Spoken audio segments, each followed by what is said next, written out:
Qadırlı жас өрендерім, бүгін сендердің өмірлеріңдегі ең жауапты, ең ұлы, ең күрделі өмірдің табалдырығы ашылады. Сендер осы уақытқа дейін ата-аналарыңның, отандарыңның алақанында жүріп, сендердің салмақтарыңды солар көтеріп келсе, енді бүгінгі күннен бастап осы өмірдің табалдырығын аттаған соң шым-шымдап өмірдің салмақтары сендердің мойындарыңа түседі. Ертеңгі үлкен күрделі істер күтіп тұр. Сол тұрғыда сендердің алған білімдерің, жинаған тәжірибелерің, көрген үлгілерің өмірлеріңе қуат, күш болады. Сендер үлкен бір бақытты жағдайда мектеп бітіріп отырсыңдар. Әр ұлттың өз мақтанышы, өз ұлт көсемі болады. Қазақтың ұлт көсемі Әлихан Бөкейханов. Сол Әлихан Бөкейханов атындағы мектептің тұңғыш түлегі сендер болып отырсыңдар. Әлихан ұлтты қалай бастаса, осы Әлиханның атындағы мектепте сондай ұлттық үлгілі мектеп және оның түлектері ұлтқа жол бастайтын алаш арыстары, ұрандары, ұлдары, қыздары болулары керек.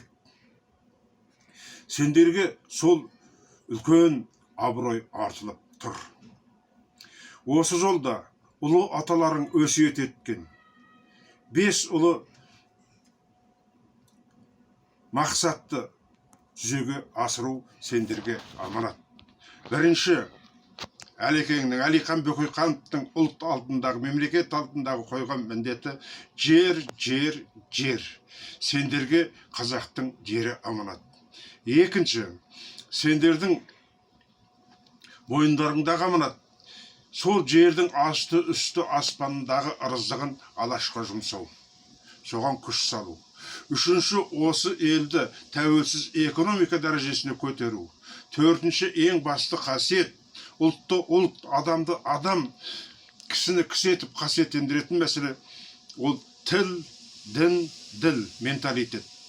Егер осы үшеу болмаса ұлт жойылады. Сендердің алдарындағы ұлы міндет осы тілді, дінді, қазақы менталитетті келешекке алып бару. Бесінші, заң мен дәстүрге негізделген тәуелсіз ғылым арқылы қазақтың ұлттық демократиялық мемлекетін құру.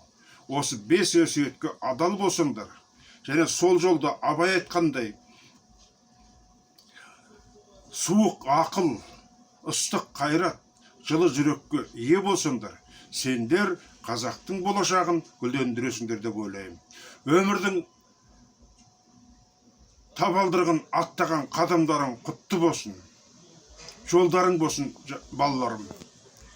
Сендердегі барлық кейінгі жас ұландарға да, сонда оқып жүрген менің немерелеріме де осындай ұлы жол, ұлы бақыт, ұлы абырой тілеймін.